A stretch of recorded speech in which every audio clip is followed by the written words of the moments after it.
Rami George Khouri is an internationally syndicated political columnist, scholar, widely published author, and most astute analyst of the current situation in the Arabic world. He is the first director of the Issam Fares Institute for Public Policy and International Affairs at the American University of Beirut, where he also teaches. He also serves as a fellow of the Kennedy School at Harvard University, a fellow of the Palestinian Academic Society for the Study of International Affairs.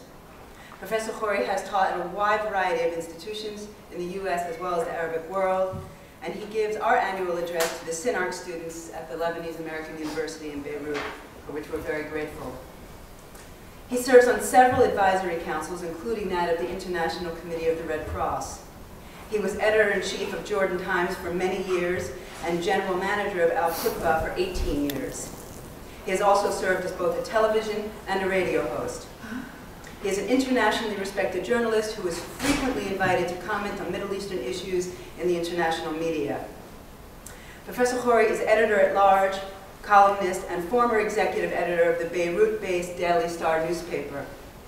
He was awarded the Pax Christi International Peace Prize in 2006 for his sustained efforts to bring peace and reconciliation to the Middle East. He is currently a visiting scholar and lecturer at Princeton University, hence our very good luck to have him in the general vicinity. But we invited Rami Khouri here this evening not just for his stunning resume and past accomplishments.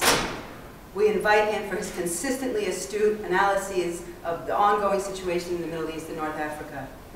Professor Khouri offers a nuanced perspective on the extremely complex dynamics of the region, one that challenges monolithic US perceptions and offers a historically relevant, deeply engaged, and always evolving interpretation of the situation. Professor Khouri is uniquely qualified to weigh in on the inner workings of shifting sectarian and political factions, as well as the often nefarious uses of American soft and hard power. He also seems to have a gift for reading trends in the US and Arabic media and can help clarify geopolitics absent the rhetoric and the propaganda. In a recent piece, Khouri enumerates the various and gruesome ways in which death currently visits the citizens, or should I say subjects, of too many Arab states.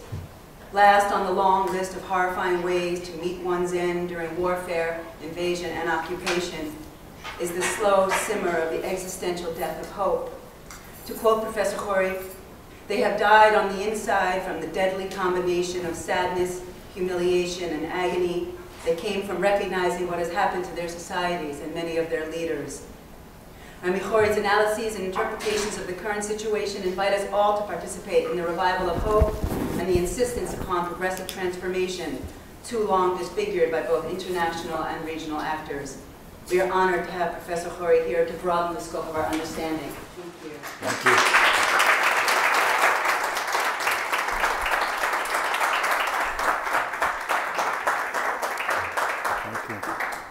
Thank you very much, Sam. You can see that since she married an Arab, she starts to exaggerate like all Arabs do.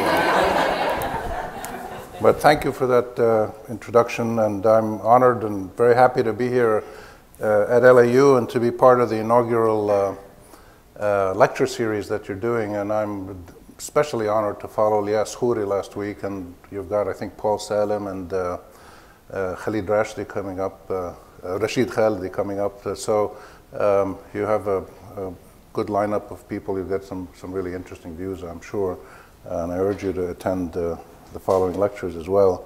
And congratulations on this center and all that you're doing here and will do in the future. What I'd like to do in the time I have is to basically try to give you an analysis of what I feel is going on in the Arab world and has been going on in the last 3 years. An analysis based on my living in Beirut, traveling around the region regularly, talking to people involved in these transformations. I use the word transformations because we just don't know where these societies are heading. In most cases, they may do something really good, they may do something really bad. We just don't know. It's too early to tell. So the Arab world is in the midst of a process of transformation, as it has been for many times since, I would say, the early Bronze Age, when people started living in towns and cities and developed civilization as we know it. There's one thing very different, though, about what's going on now, and the reason that I am particularly more hopeful than most analysts of the current situation in the Arab world. The one important thing that's different is that this is the first time ever in recorded Arab history, not just in the last 3-4 decades, not just in the last 100 years since the birth of the modern Arab world, ever in the last 5,000-6,000 years, that ordinary citizens are writing their own constitutions. This is unprecedented. And we've had one breakthrough in Tunis so far, Tunisia. And it's still early days, but never ever have we experienced something like this, where transformation and change and often chaos, some death, some turmoil, economic stagnation, sectarian tensions, all of the bad things that are going on, as well as some of the good things that are going on. But this is the first time that historical change, national configuration, social transformation, ideological definition, and the configuration of power and accountability and citizen rights, the first time ever that all of these things are being driven by the actions of ordinary citizens. In the street, in the ballot box, in the media, or just sitting at home watching it on TV. So this is a profoundly historical moment when for the first time ever we can see historical processes taking place that reflect to a large extent the sentiments and the desires of ordinary citizens. Now, not all ordinary citizens are good guys. You have some bad guys or bad girls. You have violent people. You have extremist people. You have people who want to go back to a mythological past. You have crooks. You have football hooligans. You have army officers who will kill people. You have all kinds of citizens, good and bad. So it doesn't mean that simply because the citizens are actually driving the process of change that the process of change is going to end up positive. But it has a better chance of ending up positive if citizens are involved, rather than the rather gruesome pattern that we've had over the last 50 years or so, maybe 60, 70 years, but I say going back to the 1960s and 70s, the gruesome pattern where control of national policy, control of national wealth, control of national military resources, security systems, control of everything that citizens are allowed to read or to hear or to see is in the hands not just of a small group of people, but usually in the hands of a family with one person. So when you look at the Arab world in the past 40, 50 years, Saddam Hussein, Hafiz al-Bashar al-Assad, Abdul Aziz Bouteflika, Omar Hassan al-Bashir, Ali Abdullah Saleh, Muammar Gaddafi, Zain al-Abidin bin Ali, Hosni Mubarak. What kind of terrible, terrible, gruesome modern history is this, where individuals, most of whom are incompetent to run countries and would never have been elected in a free and fair election with an enlightened citizenry, but all of whom have single-handedly taken charge of entire countries, hundreds of millions of people who live at the whims of decisions by individual people at the head of small families who have around them thousands and thousands of soldiers. This is the modern history that has brought us to this point, where in the last 3 years, something different has happened. People have risen up in different countries in different ways for slightly different reasons, but with a common desire across the region, I believe, to achieve two things: to express deep grievances, deep discontent with the condition that they're living in, that people don't want this to continue. They don't want this to happen. And we have just this week, well, the last 2 weeks, we've had this terrible reaffirmation of the fact that Abdelaziz Bouteflika in Algeria is running for president for his 4th term, and the guy is hardly able to stand on his feet. Physically, he's ill. He's been out of the public light for the last 8-9 months. He's been mostly in medical care in France. And yet he wants to have a 4th term as president. Omar Hassan al-Bashir in Sudan a few days ago produced another terrible insult to his own people by claiming that he's launching a reform process. There hasn't been a single Arab leader, not one in the last 50 years, who has launched a credible reform process from the top. Many have talked about it, and they usually talk about it when they feel that they're being pressured by their own people from the bottom. And now Omar Hassan Bashir is telling us that he wants to launch a reform process, open the political system, release prisoners, have political parties more active. And I don't think anybody believes him.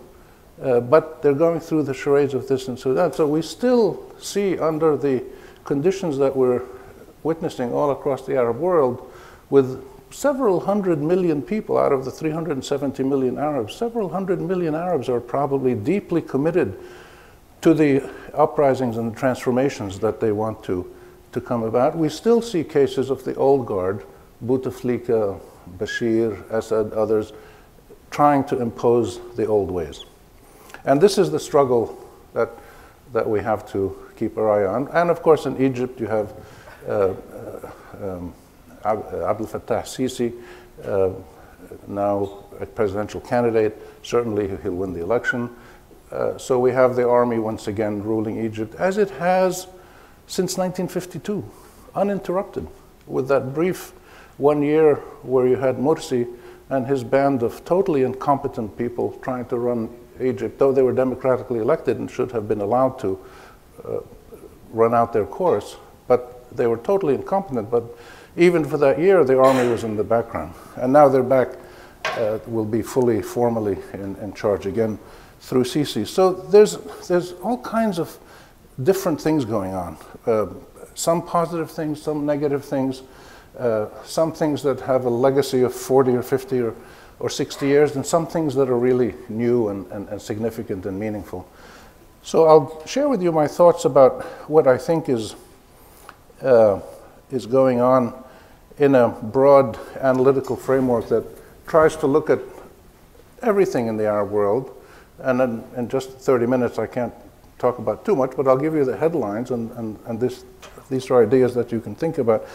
But the first thing I would say is that we really need to be aware that what is happening across the board in every country, and I should preface this by saying you've had some revolutions that have overthrown leaders, countries creating new constitutions, some of them in war and turmoil. But you have other countries like Morocco, Jordan, Kuwait, where there's serious demands from the grassroots, from citizens, for real change, but not revolutionary change. They're not asking to get rid of the regime.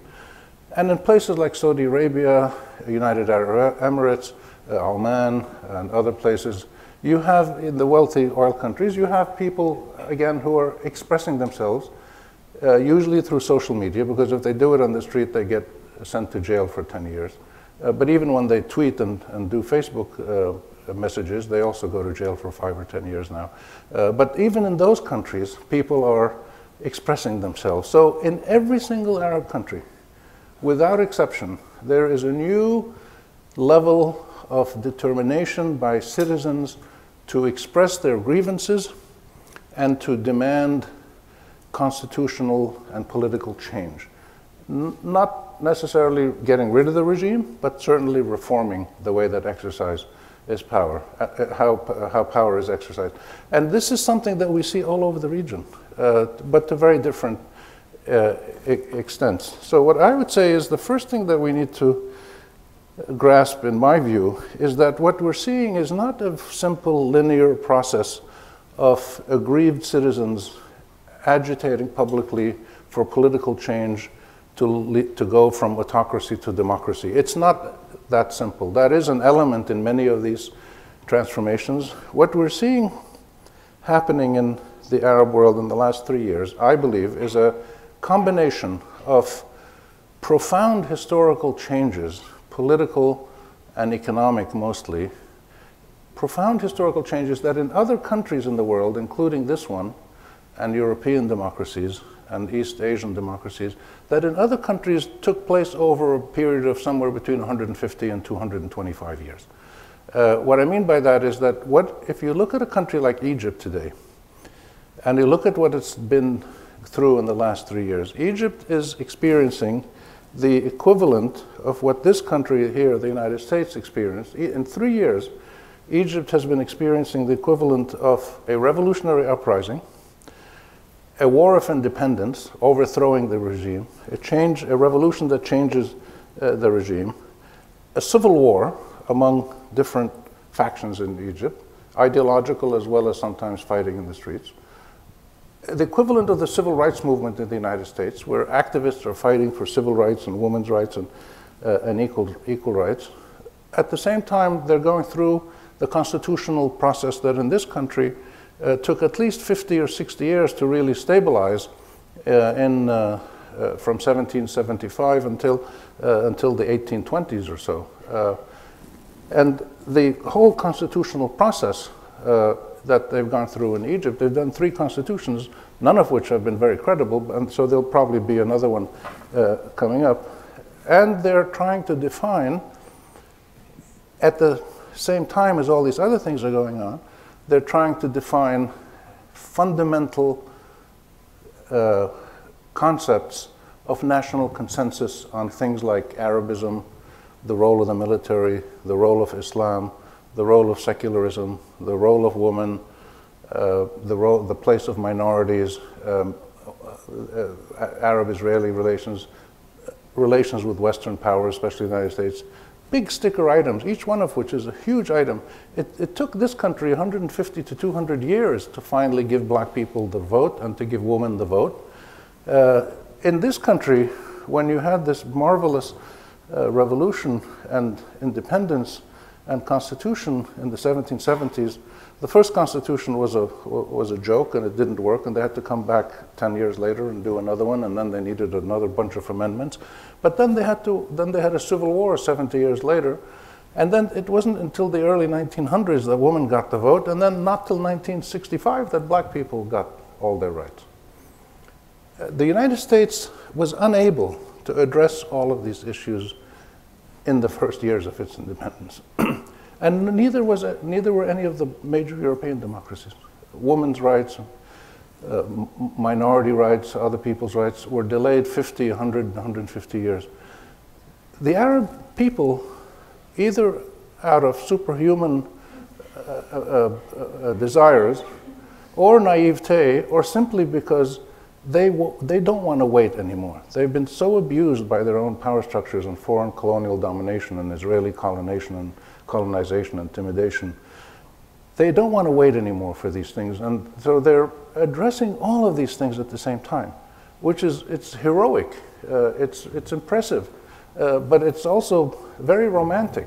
It's not feasible or very realistic that a country like Egypt can simultaneously address all of these issues at the same time and come up with an agreement. What we're seeing in Egypt is the consequence of trying to do too many things at once in a bit of a vacuum in which every single political actor, the army, the Islamists, the Salafis, the Muslim Brothers, the private sector people, the secular leftist nationalists, every single player in Egypt today hasn't had a shred of democratic pluralism experience.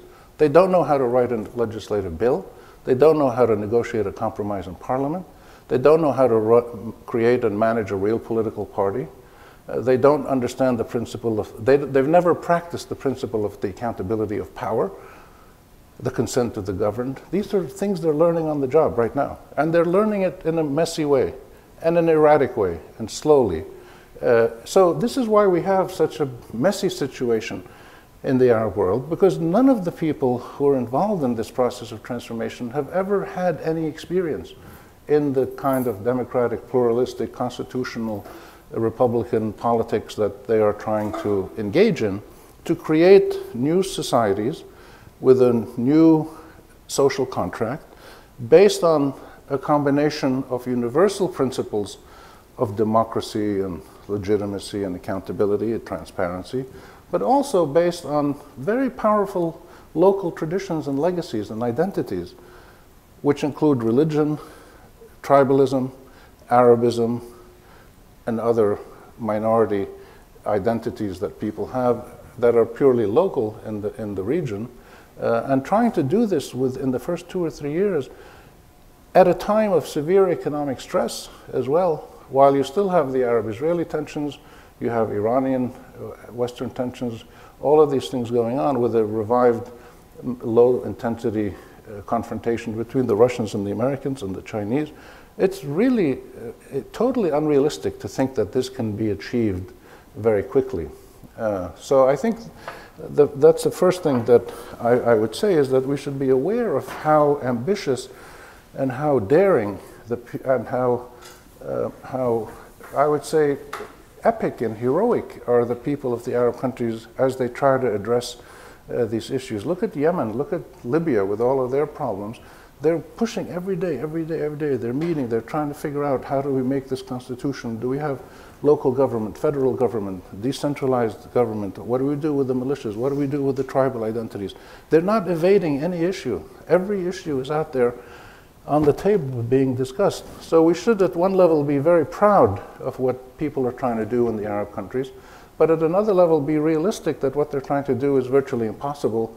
Nobody in world history has ever done it, to try to answer all of these questions simultaneously in a brief period of time.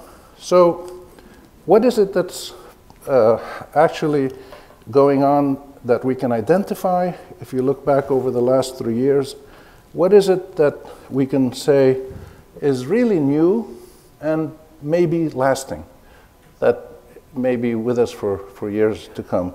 I would identify a few things very quickly. I would say, first of all, that we've seen and continue to see the birth of Arab citizens, individual men and women who feel that they have citizenship rights and who feel that they have the power, the ability to work to achieve those rights. That those are rights that are not only granted by a benevolent king or a fatherly figure like Saddam Hussein or Muammar al-Gaddafi, who turned out to be not fatherly figures at all, but people who destroyed their countries and left them as they are today in terrible, terrible messes. That these are rights that belong to people not by the fact that they're Arabs, not by the fact that they're citizens of a certain country, but simply by the fact that they're human beings, and that human beings need to live together in any society in a manner that gives them respect, opportunity, and certain rules that they all play by. People learned this in the early Bronze Age and the Iron Age, when they started creating city-states and settled societies and sophisticated economies where rules were written and people had limits on what they could do, but also they could expect a certain amount of provisions of rights that they could exercise, whether it was in the commercial field or opportunity of personal growth or whatever it may be. So the first thing we're seeing is the birth of citizens. And these citizens, once they're born, they're there forever. You can't undo citizenship. You can prevent it from emerging, which is what Arab countries did from the 1930s until today. There was no real citizenship in the Arab countries. There was no people who had the ability to exercise the principle of the consent of the governed to change their leadership or to change their government policies. That simply wasn't available, didn't exist. Now it does. Citizens have power, and they're still trying to figure out how to use it. The second thing that's happened is that we have started to see the emergence of a public political sphere. And what I mean by that is a public sphere where the citizens, individually or in groups, can engage with other citizens in different ways, through voting, through media, through speaking in the streets, demonstrating, starting an NGO, many different ways. Citizens are engaging with other citizens in a public sphere for the aim of defining political power and political and national policies. A public political sphere. We've had a public sphere before in the Arab world, but you could only say what Saddam Hussein wanted you to say, or the king of Saudi Arabia, or the king of Morocco, or the leader of any of these countries. You weren't allowed to say what you felt as a citizen, you were prescribed by the ruling political system to stay within certain boundaries in the public sphere. Privately, you could say whatever you want at home, and people did that. Now you have a public sphere where people in public can talk about these things, and the process is erratic.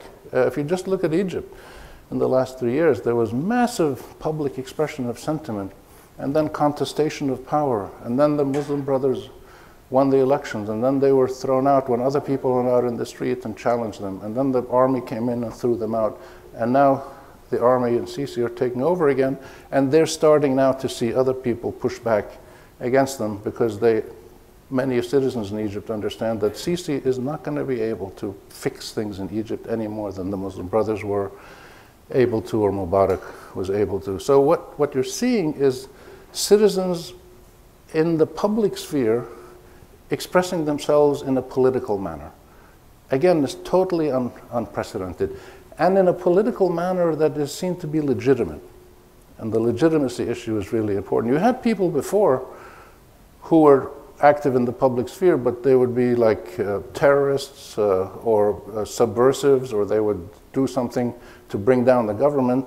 But to have peaceful interaction, ideological engagement, give and take, and the peaceful contestation of power for a peaceful transition from one person to another, from one administration to another, that we've never had.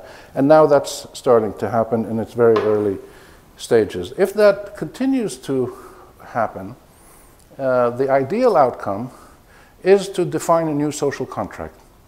A new social contract between the governed and the governing, the rulers and the citizens, which again has never really happened in the modern Arab world in a serious way. You had always, sort of hokey, false, people would call a national congress, the great leader would call a national congress, which is Omar Hassan al-Bashir is doing that right now in Sudan. Go look at the news, go to Sudan and the web and look at what's going on. He's saying, we want to have a big national congress and have political freedoms and consultations, and this is, if you believe what he's saying, I will sell you some great real estate in Florida. This is totally unbelievable, totally lacking in credibility, totally lacking in sincerity and legitimacy, but they still do it, because this is the only way that these autocratic leaderships have behaved in the past. So you had public events, and citizens were allegedly allowed to engage in public activities to express themselves, to have a give and take, but it was never serious. Now it's much more serious. If you look at the constitutional deliberations, if you look at Libya and you look at Yemen and even Egypt with all of its stresses, these are much more legitimate, much more serious activities going on, where people genuinely speak what they feel and they challenge other people. Mostly it's being done peacefully and democratically and pluralistically. So this is new. This has never happened before in the Arab world. The shaping of a new social contract between citizens and the rulers. In other words, applying for the first time ever in Arab history the principle of the consent of the governed. It's not going to work in every country. It'll work in some countries, I'm sure. It's not necessarily going to work in every single country. But we've had the first breakthrough in Tunisia, and I think others will follow eventually. If this does happen, we would probably see some democratic, pluralistic, constitutional political systems emerging, similar perhaps to what we've seen in Turkey in the last 20 years, a very slow process of constitutional republican change, with economic growth, ideally, which creates a bigger middle class, which creates more stability, which creates more legitimacy, and then you get a virtuous cycle of developments happening in the best of circumstances. In some countries, this isn't going to work. In some countries, you'll have the autocratic dictators and the military regimes and the family rulers enforcing their rule through brute force, as they've done, and just staying in power. Or you'll have in some countries where they have a lot of money in the government, people in the government simply buying out the citizens, giving them more money and more jobs, more welfare, to keep them quiet, which will work for a while. But as we're already seeing in Kuwait, it doesn't work forever. Kuwait, to me, is the single most interesting country in the Arab world. And I say that because Kuwait is wealthy, it's small, it's relatively homogeneous. Most Kuwaitis feel the same. There's the Badoon who feel excluded, and you have a few Shiites here and there, but it's a pretty homogeneous place, and it's wealthy, and people are pretty decently treated in terms of personal freedoms. Kuwait has quite a bit of freedom in the press, and you can write things, you can criticize people, but you have now thousands and thousands of Kuwaitis in the last 3-4 years, on and off, who've been demonstrating publicly, asking the emir by name for constitutional change. Less corruption, less control of parliament, more representative governance, greater personal freedoms, more participation, more accountability. The people who are doing this in Kuwait are not doing it because they're poor and they're worried, like Mohammed Bouazizi was when he set himself on fire on December 17, 2010 in Tunisia and sparked this whole Arab uprisings. They're not poor. They're not afraid, existentially fearful that their kids are not going to have homes, that they don't have enough money to get married, as is the case in places like Egypt and Jordan and Yemen, and where there's real existential fear, where ordinary citizens are not sure they're going to have enough drinking water next week, or jobs for their kids, or affordable housing, or affordable fooding, or any kind of decent education. That's not the case in Kuwait. Kuwaitis have everything given to them almost for free, but they're still demonstrating, some of them, for these political rights, for their citizenship rights. And that's why Kuwait to me is fascinating, because it is probably a harbinger of what is likely to happen in other Arab Gulf and oil-producing countries, where there's a lot of wealth, but there's no citizenship rights. So we're likely to see, we're seeing it already in some Gulf countries, especially in the UAE, Bahrain, of course, there's a big uprising, Kuwait, Oman to an extent. Qatar is the only one where there's almost nothing going on. Well, Qatar is a very unusual, exceptional place. But even in Qatar, there's a few people who are doing things on the internet. So what we're likely to see is, even in countries like the wealthy oil producers, there are calls from citizens for revisions in the social contract, or to just create the social contract for the first time, to have a mechanism of governance that is jointly defined by the rulers and the ruled.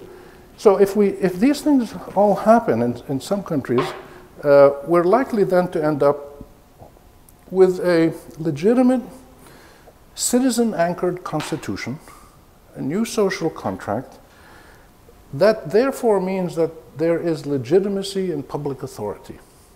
Legitimacy in public authority is one of the great things that has been missing in most of the Arab world for the last 50, 60, 70 years. You've had strong public authorities, decisive ones. Some of them have done very good development things. They've built roads and schools and houses and universities. And so the Arab leaderships have done a lot, but what they've never done is validate their legitimacy through the votes of their own people. They've never validated themselves through the consent of the governed. And this is the ultimate good thing that can happen if these processes continue and succeed. So if you end up with legitimacy in public authority and the institutions of governance, you will then possibly achieve the two great prizes that are like beacons at the end of the airport where you want to arrive. The two great beacons of the modern Arab world: self-determination and true sovereignty. Again, two massive absences in the modern Arab world. Self-determination of citizens who define themselves, and that means defining the borders of their countries. We look at Sudan, it already split up. South Sudan seceded. Yemen keeps the south of Yemen keeps thinking they want to secede. So the shape of these countries is not solid. Iraq is essentially now 3 countries, informally. Syria, we don't know what's going to happen. There are serious issues about the legitimacy of the physical configuration of these countries. Forget about the political leadership. Forget about the national identity. Just the shape of these countries. You had this problem here in the United States in the 1660s. In the 1860s, you had a war, and it was resolved. So self-determination means citizens defining their own country, geographically, physically, and also defining its system of government, its values, its public policies, etc. So we'll see if these things actually continue to happen, and how many Arab countries might lead to that great destination of legitimacy and governance, national self-determination, and true sovereignty. And true sovereignty meaning that the decisions of a government, the policies, the values of a country are set by its own people in their own self-interest. The situation in the modern Arab world, in many cases, has been one where the government's decisions, in the perceptions of many of its own citizens, the government's decisions are set by foreign powers, maybe Iran, maybe Saudi Arabia, maybe Israel, maybe the US, maybe Russia, maybe France, maybe China, maybe England. So many foreign countries that have had direct, strong influence on how Arab governments make decisions. And in some cases, it's a structural political process. So years ago, when Saudi Arabia wanted to buy some F-16 long-distance flying fuel tanks for its airplanes, for its fighter jets, the Americans refused to let them buy them because the Israelis said that's dangerous to us. Lebanon has never had a strong army because the French and the Americans will not allow Lebanon to have a strong army because they don't want to threaten Israel. And that's why Hezbollah developed a strong army, because they're not under the control of foreign powers. So the issue of sovereignty is really about making decisions in your own national self-interest by your own people. And that's rarely happened in the modern Arab world. So that's the best scenario, what I sketched out. And I think it will happen in some countries, but it'll take a lot more time. We're in the very early stages. So when you hear people in this country and in the Arab world and in other places say something like, well, the Arab Spring was a mess, let's get over with this, and the Arab Spring failed, it's now a winter or an autumn or something, that's really immature, senseless, silly talk. And you should tell people that when you hear them say things like that. And if any of you say things like that, I urge you to reconsider it, because there's no country in the world has made a transformation like this in 2 or 3 years. Not only that, the starting base for most of these Arab societies have been ones in which there was severe economic stress, political tension, external intervention, domestic fighting, often sectarian-based. In some cases, severe environmental problems, like Syria, Yemen, Jordan, have severe environmental problems which cause citizens and governors to act in strange ways. So the starting point for the attempt to make this transformation has been very, very hobbled by many factors in many of these countries. It's not like they started from a clean slate and they were given an empty land and said, here, go create a nice country. So making these transitions is going to take time, but the important thing is to see that a public political sphere continues to exist in which citizens can act to try to bring about these goals that they want to bring about. So what are some of the problems that we still see in this region? When I started to this thinking about this talk, I called it as the Arab world in Freefall or in Rebirth. And what I'm suggesting is that it's actually we're doing both at the same time, that things are falling down now. We're in Freefall in the moment, that things are pretty negative in many countries, and there's fighting, and there's tension, and tribalism, and violence, and Islamic extremism, foreign intervention. Virtually everything that can go wrong has gone wrong in countries like Syria or in Egypt. Military intervention, foreign intervention, tribal, sectarian tensions, virtually everything that could go wrong has gone wrong, including totally incompetent Islamists taking power in Egypt. They were incompetent in Tunisia as well. The Nahda party in Tunis wasn't any better than the Muslim Brothers in Egypt. But what saved Tunisia is that they had a wider structure of actors in civil society, and the experience of their Islamists, the Nahda people, in Europe, in exile, allowed them to appreciate more clearly how a pluralistic democratic society works.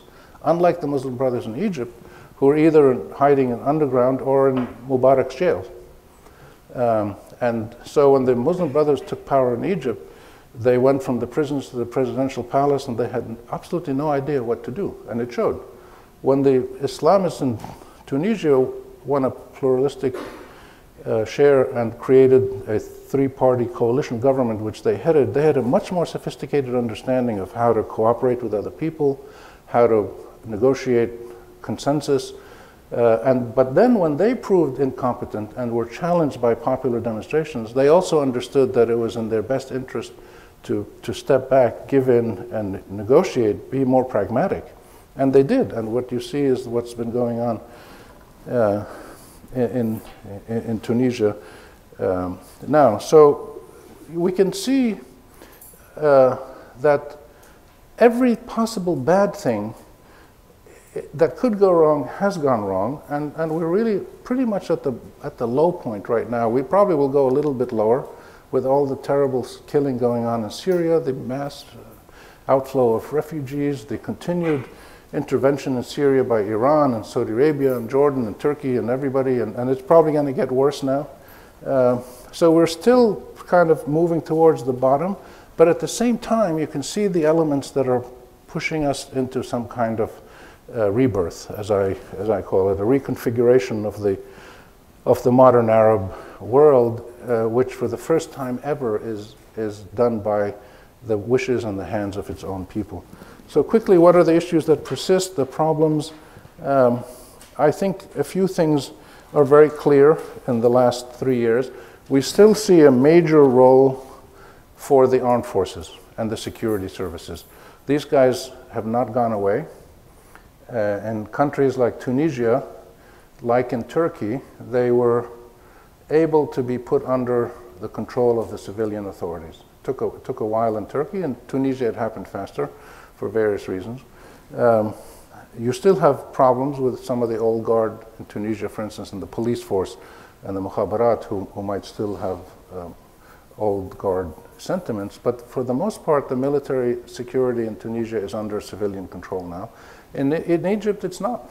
In Egypt, the military is now making a comeback. Well, they never went away, but they're reasserting themselves publicly to take over the government under the presidency of Sisi. So this question of the role of the armed forces in governance is a big, big issue, which has only recently started to be debated by people. And the important thing to keep in mind is that for the majority of citizens in the Arab world, people want a strong armed forces. They want the armed forces to defend the country. They want the armed forces to be there as the kind of ultimate protectors in situations of chaos or free fall. And that's why you had so many people supporting Sisi and the overthrow of the Muslim Brothers last June, and asking and happily asking the armed forces to come back, because they felt there was real panic in Egypt. People were really scared that they weren't just scared that things were tough. They were scared that the country was going to collapse, that food prices were going up, gasoline was in shortages, and electricity was being cut off, and security in the streets was getting worse. There was real existential fear, and people, of course, looked for somebody to protect them, and it's the armed forces. But that process of the armed forces being involved in national politics and national governments is not a process that has ever been fully, properly debated and defined.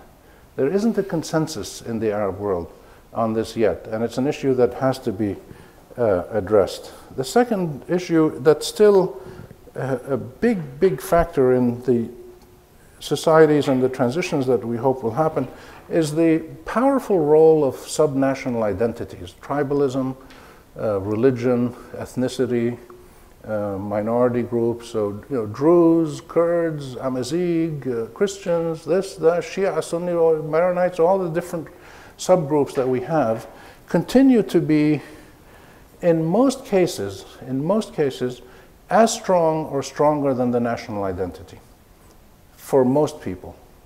Because the national government has not served the citizens sufficiently to make citizens give their total loyalty to the national government.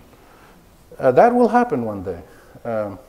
And this is, by the way, common history and human nature. This is what happened in many other countries around the world, where tribal, religious, ethnic identities were prevailed for centuries until the modern state finally was able to give citizens what they expect: jobs, opportunities, security, medical care, education, reasonably priced food, whatever, infrastructure.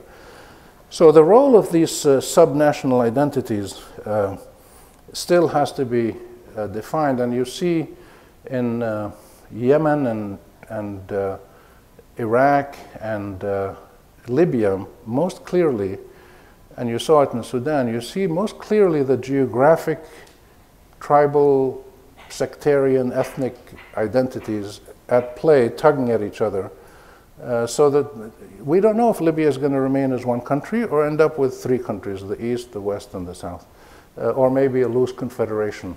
This is something that the people themselves will have to define. A third problem is open sectarian warfare. This is not a strong tradition in the Arab world. You've had instances where, in Lebanon in the 1860s and once or twice in other places, you had sectarian clashes, sectarian tensions, sectarian warfare. But very rarely, in the last 15, 20 years, we've had Sunnis and Shiites and Maronites and this and Druze and people chopping people's heads off and putting them on YouTube and attacking people's mosques and attacking people's churches. Behavior that is criminally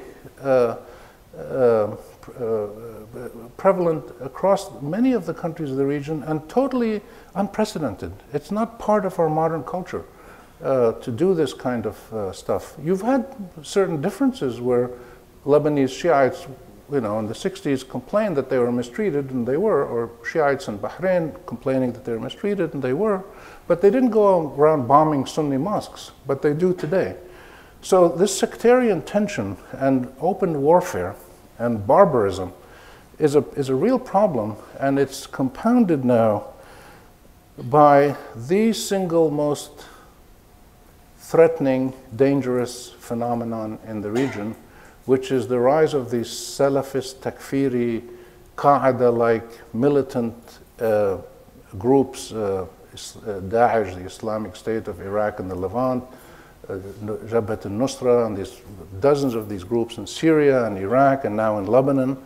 Not just Salafi fundamentalists, but killers, militants. They go around chopping people's heads off, chopping people's hands off, imposing very, very harsh rule on societies, and they're growing in big numbers. In Iraq, Syria, and northern Lebanon, there's somewhere between 30 and 50,000 of these people actively engaged in warfare. And this is not, again, a tradition of the modern Arab world. This started, or the conditions for this started when Bush and Tony Blair invaded Iraq and wiped away the Iraqi government, bad as Saddam Hussein is, and I think he was terrible. But by wiping away the Iraqi government, creating a zone of chaos, it allowed Abu Musab al-Zarqawi and the Qaeda guys to go in, and that's where it started. And it has spread ever since, and it's still spreading now. So this is a really dangerous, difficult phenomenon, which will only be resolved by the emergence of more stable, rational, equitable societies. And it's those societies themselves that will drive these people out and send them back to wherever they came from or wherever they're going to go to. Another issue that we still have a big problem is the continued significant external meddling inside Arab countries by foreign powers or other Arab powers. And Syria, of course, is the great example of this. Before, it used to be Lebanon, and Lebanon was the place where everybody had their guys and their proxies, and they occasionally fought, or usually they just fought in the media, but then they had some fighting in the civil war. But now it's Syria is the great proxy war of the modern Arab world. And you see this in Yemen, you see it in Somalia, you see it in Egypt.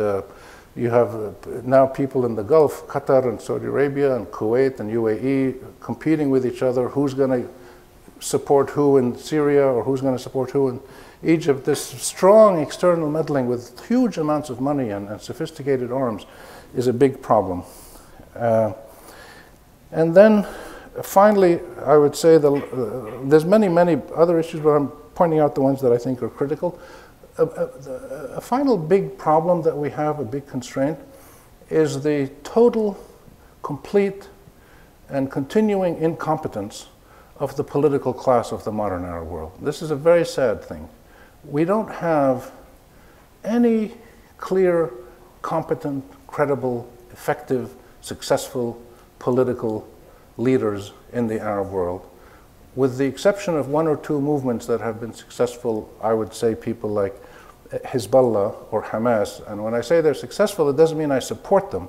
But when I mean successful is they're able to mobilize people. They have a program, they have a strategy, they implement what they want. They're still there. People attack them. They're still there. So they act as effective political organizations and social organizations. Muqtada Sadr in Iraq did a little bit of that. You've had a few of these groups here and there. Ironically, they're mostly Islamists, so maybe it's not so ironic. But we saw with the Muslim Brotherhood that they were able to mobilize people in opposition, but when they got to power, they were complete failures. So we don't have any successful political organizational leaderships in the Arab world. And when you look at a place like Egypt, you saw the Mubarak people, the SCAF, the military, the Muslim Brothers, then the SCAF again, and then the opposition, the secular, nationalist, progressive, whatever you want to call them, the non-Islamist opposition, Amr Musa and the lefties and the businessmen, and Baradei and these guys, and none of them could do anything. They were total failures, absolute total failures. Decent people, smart people, successful people, but total failures at the business of politics and governance. So this is a big problem. How do we get the emergence of a politically competent group of managers who can organize, mobilize people to actually then engage in that public political sphere, get citizens involved in political processes, and of course social and economic and other things. So I'll finish by basically saying that we have a situation that's pretty clear right now with some very positive signs that I've tried to lay out, and then some huge constraints. And the two are active on the same stage together all across the regions. So what should we expect? What should we look for? I think the first thing is there's going to be very different outcomes in different countries. We shouldn't expect one outcome all across the Arab world. Like the fall of the Soviet Union, you ended up with some real vibrant democracies, some so-so democracies, and some old-fashioned police states. And we'll probably have the same range of outcomes. So don't expect one outcome, but let's try to help and work for success in a few countries where they can make the breakthrough to constitutional change, and then I think others will want to follow. The second thing is, there was hundreds of millions of people, I think, I would say 200 million at least of the 370 million Arabs were actively supporting these uprisings. If you go back to December 2010, January, February, March 2011, there was euphoria across the region. People were so happy, generally speaking. People were so happy that Mubarak and Zain al-Abidin bin Ali and Gaddafi were openly challenged by their own people, in some cases removed. And then, of course, the last 2.5, 3 years, we've had all these problems and wars and things. So my question is, where is that sentiment, that mass determination by citizens to bring about a better Arab world? I don't think that that sentiment is going to be satisfied with the new Egyptian government headed by Sisi. I can't possibly see that happening. But we'll have to wait and see. So where is that public sentiment among hundreds of millions of Arabs that wanted change, and not just wanted it, but went out on the streets and fought for it in some cases and died for it? We've had several hundred thousand people die in the Arab countries in the last 3 years for this struggle for their rights. And then the last point is, where and how will we see the emergence of a force of citizens that is neither fully Islamist nor fully with the military regimes, a kind of a centrist force that captures the legitimacy of both the military and the Islamists, and brings together the centrist forces of the majority of Arab citizens, who we know by living there, the majority are not, they don't want military rule, and they don't want theocratic rule.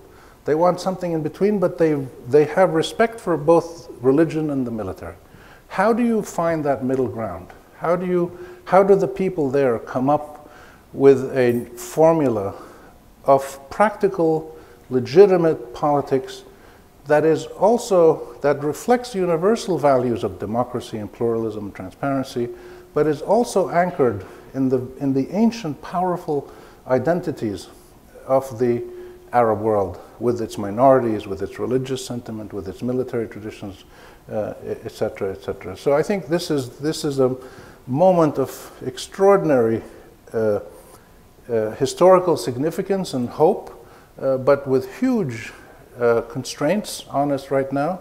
But I think we can all be, as Arabs, or those of us who are Arabs, can be very proud that millions and millions of people are out there struggling to actually achieve a better Arab world, anchored in their own values, that is in congruence with the values, the universal values of modern democratic pluralism and effective statehood. And like those democratic states in the West took hundreds of years to come about, ours isn't going to take hundreds of years, but it'll need more than 3 years. But the process is underway. Thank you very much.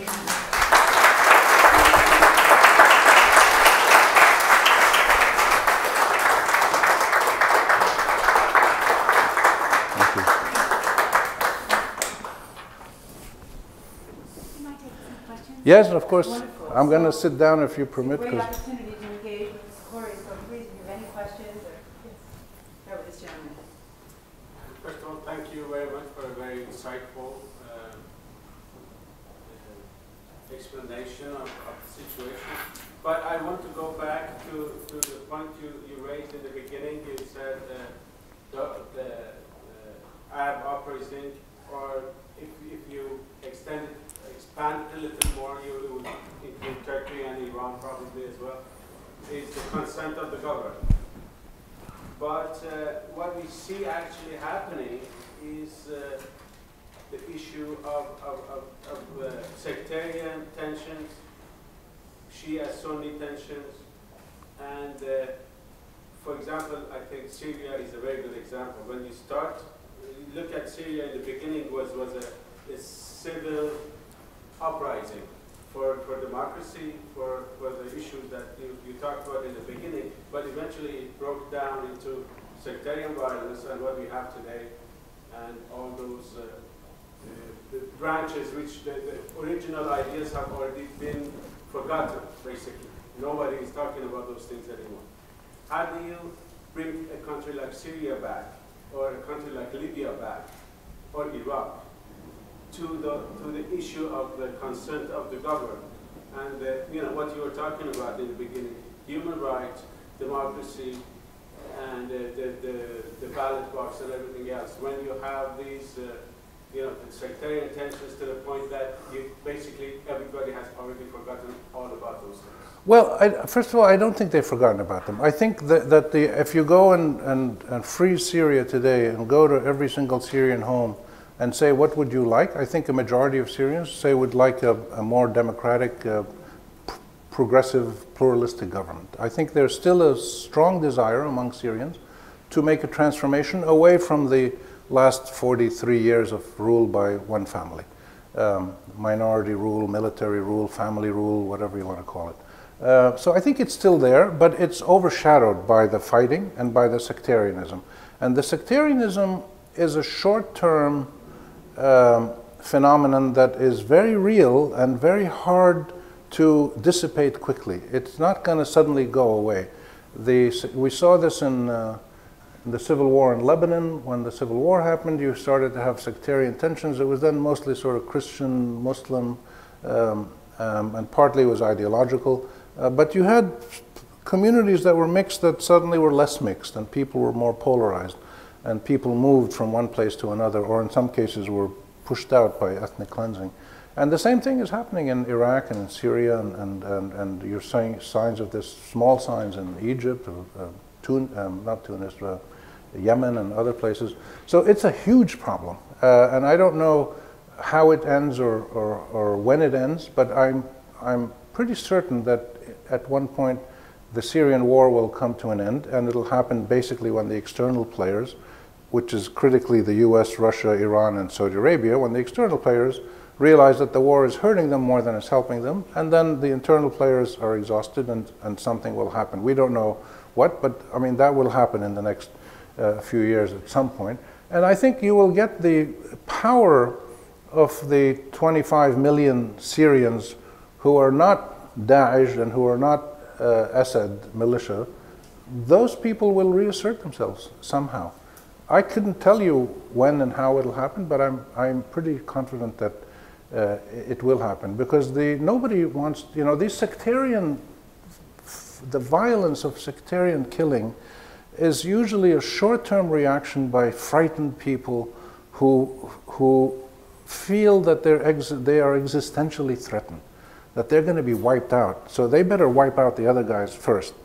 Now, when they get to a point where they're not necessarily existentially threatened like that, the likelihood is that they will get back to a normal system of life, though the net result will be a less mixed society, as we've seen in Iraq, we've seen in Lebanon, other societies that went through this kind of tension. So it's a real problem, and therefore the deeper underlying issue, which is, I just touched on it briefly when I was talking about self-determination, the real underlying issue is the integrity of the modern Arab nation state. Most of these countries were not created by their own people. None of them were validated by their own people. And therefore, what they're going through now at one level, as I mentioned, is a process of having a civil war, having a constitutional moment, defining what are they as a country, should they stay as a country?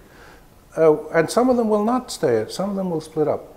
So the sectarianism, I think we can see it as part of that process in the most negative way, which is fearful people fighting each other, like the American Civil War. But then eventually they settle down and they move ahead more peacefully. That's, again, a hopeful, optimistic feeling, but I feel that simply because I see this every day with people in the Middle East. And even in people like in Lebanon, I'm not Lebanese, I'm Palestinian, Jordanian, but in Lebanon, when I talk to, you know, Hezbollah people and Sunni people and Aoun people and all different people, when, you know, they don't want to kill each other. They're happy. They've always lived together pretty well. But something happens and possibly on the ground or on their political leaderships or external pressures, and then they start fighting and bombing each other. But the fundamental desire by these people and the legacy of their modern history is that they actually coexist reasonably well. So that's why I tend to be a little bit more confident. I want to thank you as well. Can you hear back there? Okay. I'd like to thank you as well for a very enlightening talk, and I happen to be a regular reader of your column in the Daily Star. Thank you. You touched on it briefly, but first of all, I happen to think that the country the region is going through a process of starting to earn their democracy, and that is measured in decades, if not centuries. So I agree with how you are phrasing it.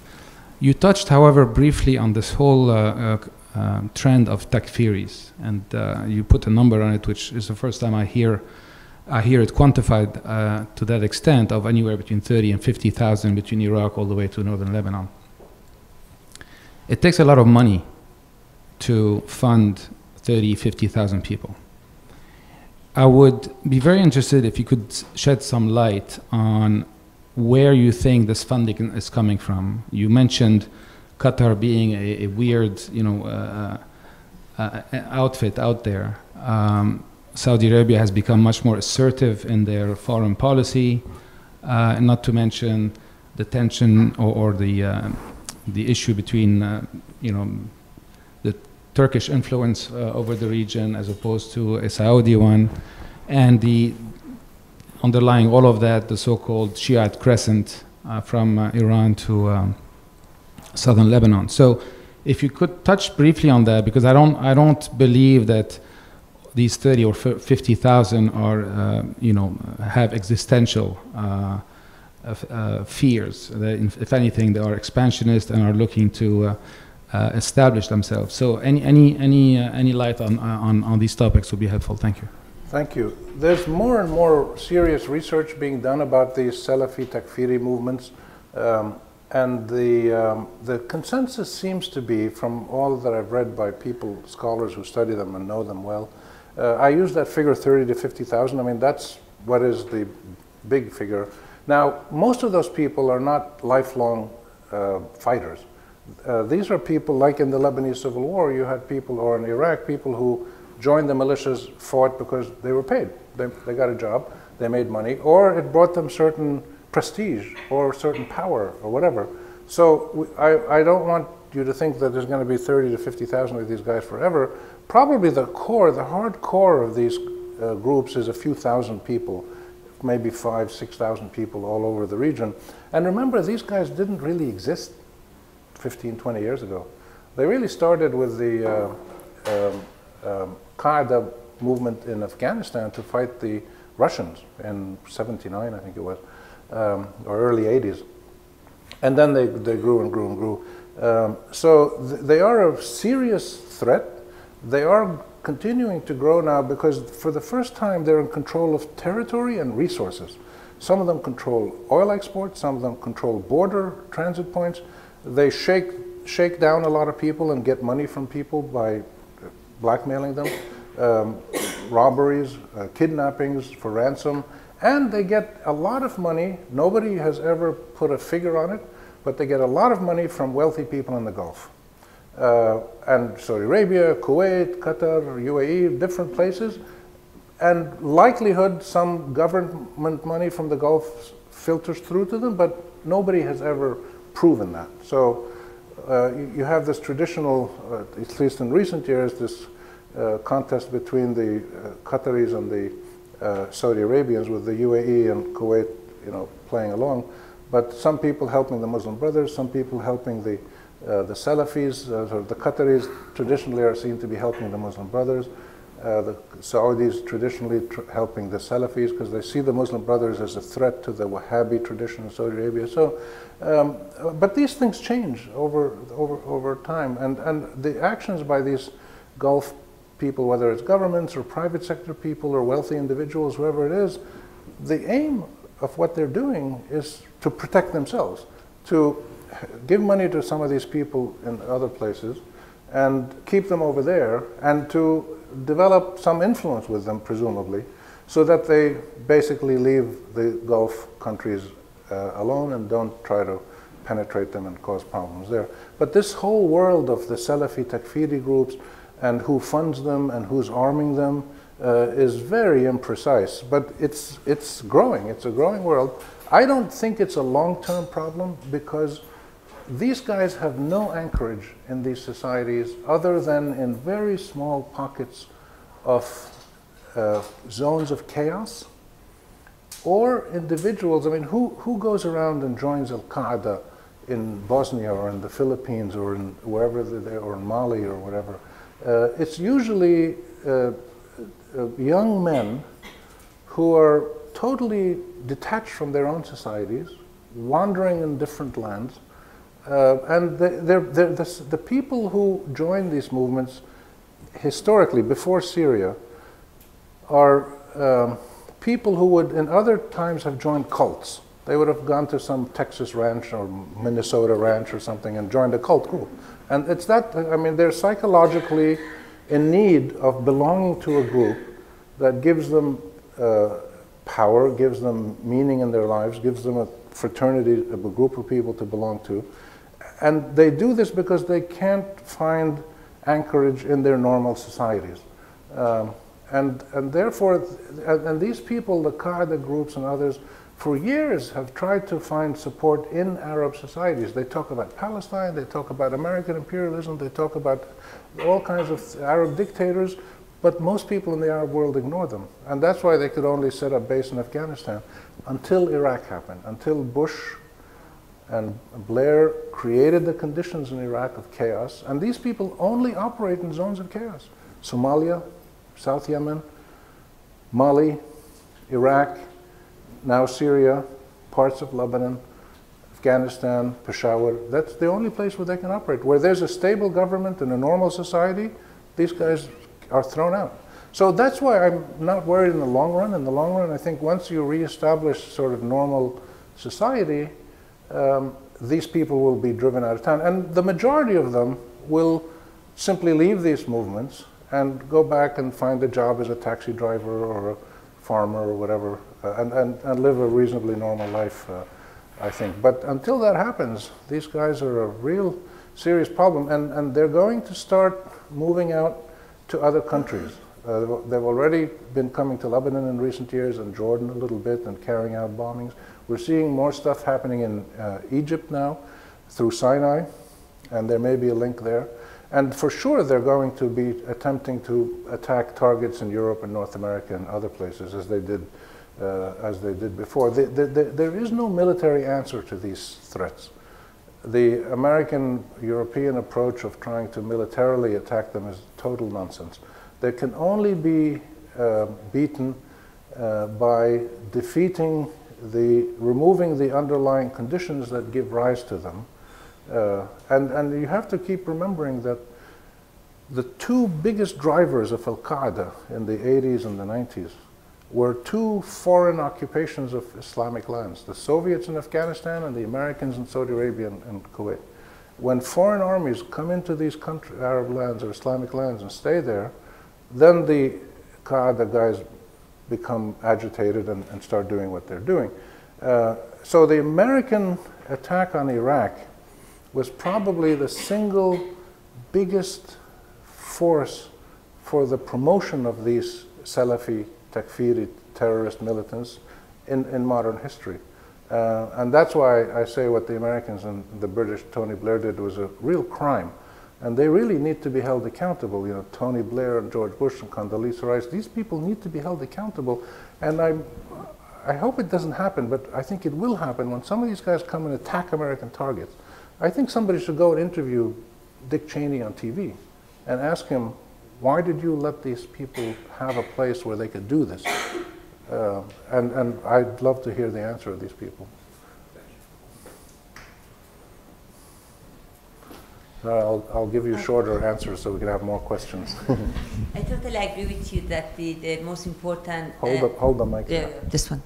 Most important outcome of the last few years in the Arab world was the emergence of the Arab citizenship.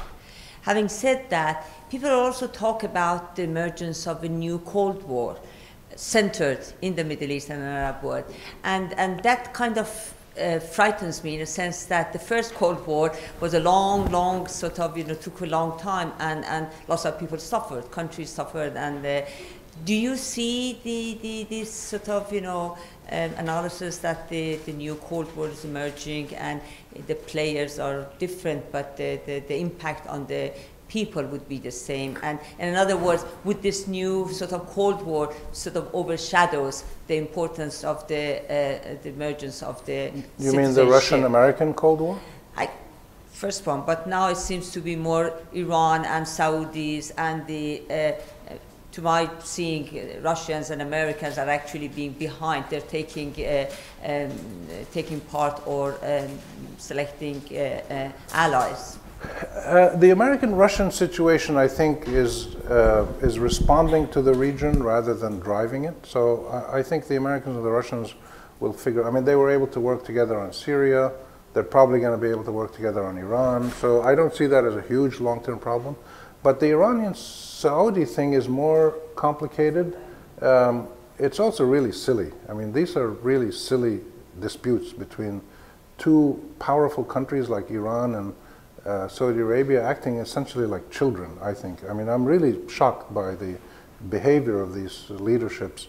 Neither the Saudis nor the Iranians are going to want to go around attacking anybody or throwing their hegemonic weight around and dominating the region, but they both are fearful of each other to some extent, and therefore they're acting in a way which is dangerous for the whole region because they're fueling proxy wars all over their area.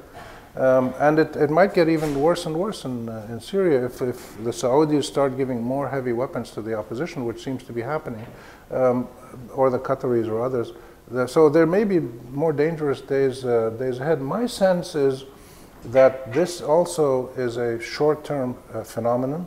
I think the Rouhani government in Iran is a big factor for a more rational approach to dealing with the Gulf countries. I believe the Iranian nuclear issue and the negotiations with the P5+1 will soon succeed and will create an environment in which a Saudi-Iranian rapprochement is virtually inevitable. It has to happen because there is no real conflict there. That's my sense. There is no real conflict. These are not people threatening to attack each other or anything like that. So I think what you're seeing is really lousy leadership again at the Saudi and Iranian top levels, really lousy, mediocre leadership, acting irresponsibly and violently. And I don't think it's a long-term threat. Do you think that the stability within the Arab world is a threat to Israel and Western countries like the United States and Great Britain at all, which is why maybe the instability that we're seeing is an effect of those countries to keep it that way? I don't think so. That's a theory you hear a lot, conspiracy theories that the Israelis or the Americans are trying to keep us destabilized because that way we keep fighting each other and they benefit. I don't buy that. I think the stability and democratic transformation and economic growth of the Arab world is a plus for everybody. I mean, look at Europe after World War II. The growth of a prosperous democratic Europe was a boom to the whole world. I think everybody benefited. So I think I think genuinely a stable democratic Arab world is something that everybody would benefit from, including the Israelis. But there has to be a serious attempt to resolve the Arab-Israeli conflict. I haven't mentioned Arab-Israeli stuff because it's not directly related to what we're talking about, but it is an underlying factor. One of the reasons why people stood up and challenged their own governments in many cases was because unspoken, but a reason was that they lost the respect of their own governments, like in Egypt or in other places in Syria, partly because they saw that their own governments were totally incompetent with dealing with Israel, or in fact had become puppets of the Israelis, that they could only do what the Israelis allowed them to do. And this was another indirect reason for the loss of legitimacy among some Arab regimes, which pushed the people in the streets in the Arab countries to feel more empowered to go and challenge these governments and remove them. Oh, great. She's going to go first and then you. Well, I had a chance to talk to you privately earlier and tell you how very much I admire your work. And I just want to say publicly, too, I'm a journalist myself and also an Arab and working in the Arab American community to try to be a voice within America. And I follow about 8 English language sources, 2 French language sources, 1 or 2 Arabic language. And I'm looking all the time and listening very carefully to hear how people interpret our part of the world. And most of those people are, of course, non-Arab. But that's all we have here in the United States. And it's, I'm concerned about them in relation to you because they affect American public opinion. Now, whether they affect American public policy or international policy, I don't know. But I want to say there is no one who can touch you. And I wish you a long and healthy life, and I hope you have a bestseller very soon, so that people, more of us, can appreciate the perspectives you bring. Very, very, very important. And I personally, as a fellow Arab, am very proud of you, just to know that someone like you is there. Now, having said that, I have 3 questions. Well, first, I'm very glad to have you point out the issue of citizenship in our part of the world, in the homelands, and observe that we never had that in the way that we understand it and take for granted here. And I want myself to give a lot more time to that. I think it's difficult for us to understand. And when some people in the early days of those uprisings said, I am Egyptian, my name is, that was a statement in a way of what you were talking about. Absolutely. Now, to come to my questions, I have 3. One, if you were living in the United States, whether you're Arab or not, and you had a teenager, say 17, 18, thinking about going to college and maybe studying journalism, and they and we as parents would like to see them study in the Arab world, where would you advise them to go? That's question number 1. Well, that's easy. If they're going to study in English, Yeah. I would either go to AUC or AUB or LAU. Okay. Those are English In Lebanon, language. in other words. In Lebanon or Egypt, it depends. I mean, those are 3 places I know that have very good journalism, and it's in English. So Right, if you wanted okay. to study in Arabic, you have other choices. But frankly, the quality of the English, these American-style schools, unfortunately, maybe is higher. They're much more professional universities. Where? The AUC, AUB, and LAU. I think those right. 3. So I would recommend Right, okay. those. But I would not recommend people to go to the Arab world to study journalism. Go to the Arab world, study other stuff, and just work in journalism. Right. Well, related to that, I'd be interested to know of how you got into journalism.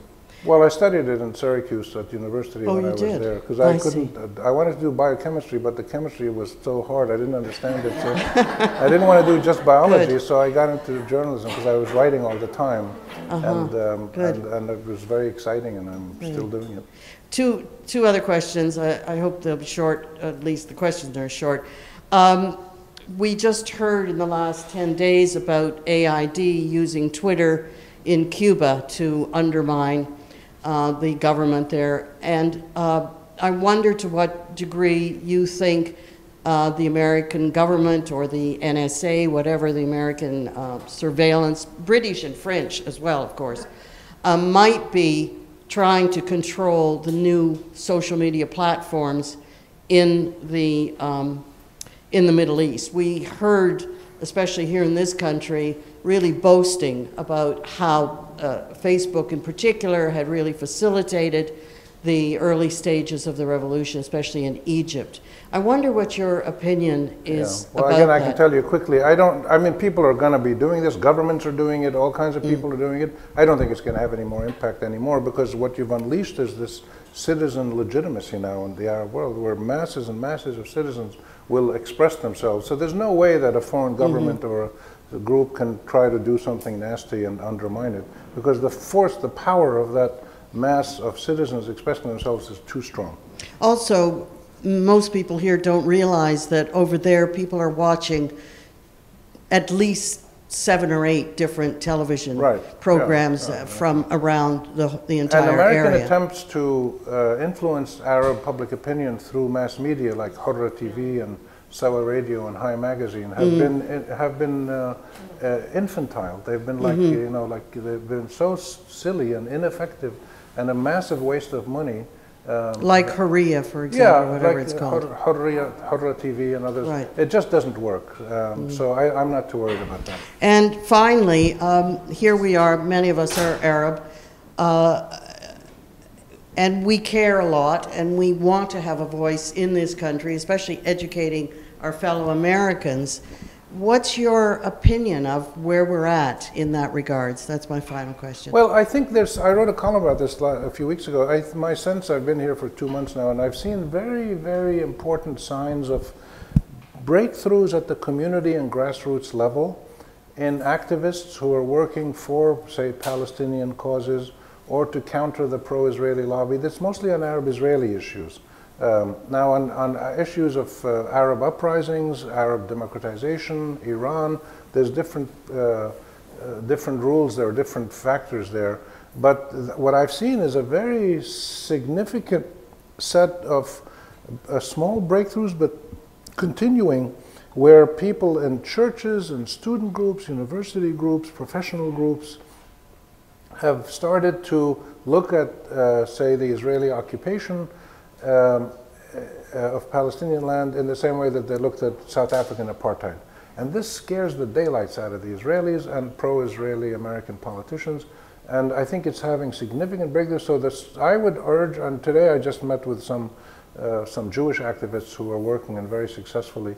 I would urge people who are interested to work at the community level, because and that's where the power is going to come from. That's how the civil rights movement succeeded, the women's movement, the environmental movement. They all started at the grassroots level and built themselves up. And this is what makes this country so great, because you can do that. You can start at the community level and build up, build up, build up. If you have a good argument, people will follow you and good things will happen. And you have people in the churches, the mainstream Protestant churches, and student groups. Campuses now are fantastic areas where people are challenging the old hegemonic control of the public sphere by pro-Israeli groups or pro-Israeli American politicians.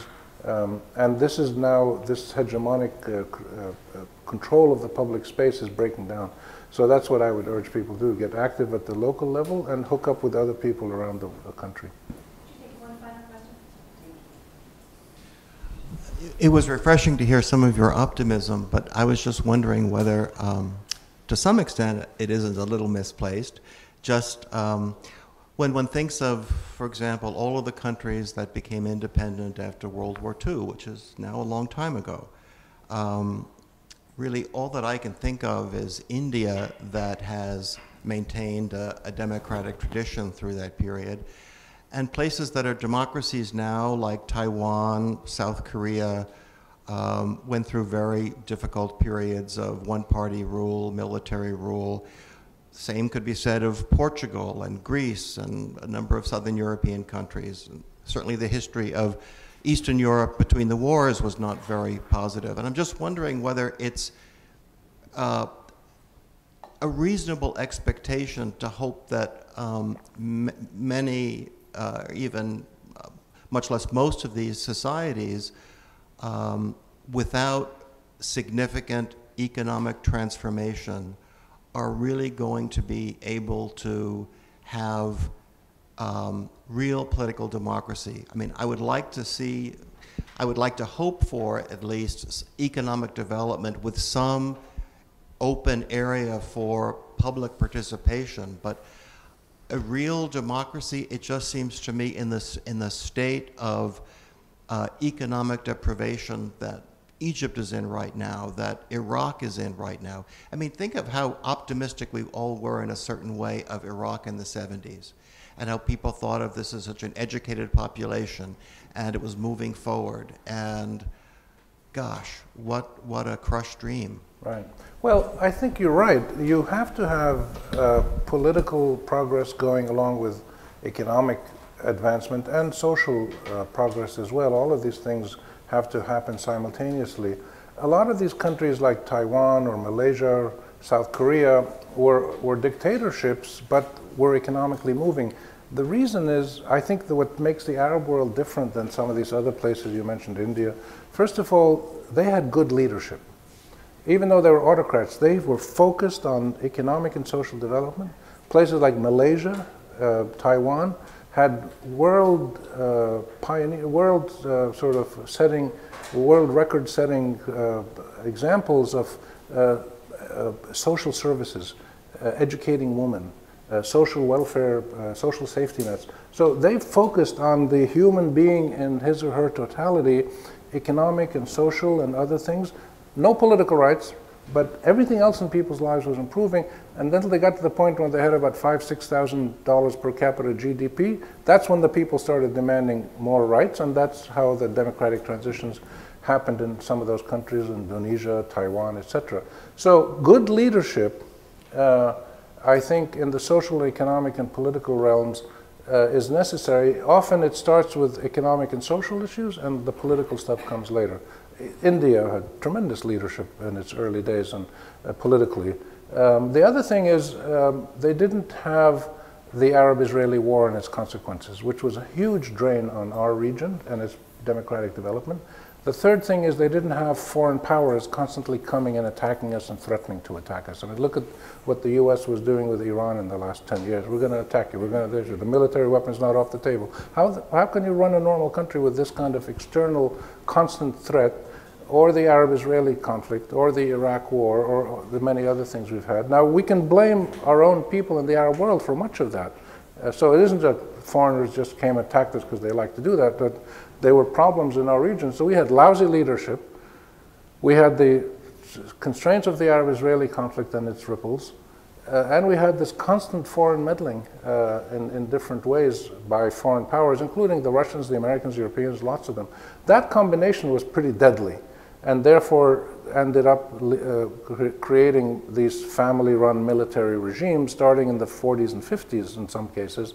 And that's been the death knell of the modern Arab world. It took 2 generations for people finally to rebel against this, which is what's going on now. So you use the word hope when it is a hope. I mean, there's no certainty in this. But the signs that I see are very real and very impressive. And when you see hundreds of thousands of people going out into the streets and fighting every day to achieve their rights, that's pretty impressive. So I suspect that we will see some breakthroughs, and in some cases we won't, but this is a long historical process. Look at Europe after World War II. You had a bunch of dictatorships, Spain and Greece and other places, Portugal. It took them a long time to, so some of them democratized, some of them didn't. And so we should not look at the Arab world as one unit. There's 22 countries in the Arab world. They're very different from each other. And we're seeing it now in the different kinds of transitions, the different regime responses, the different degrees of legitimacy of the regimes. We're seeing all kinds of changes in different countries. So we really need to look at them as a group of countries, some of whom will move faster than others. But I'm optimistic with a long time frame because I think something has started now that has never happened in the last 8,000 years of settled Arab community life. Thank you very much.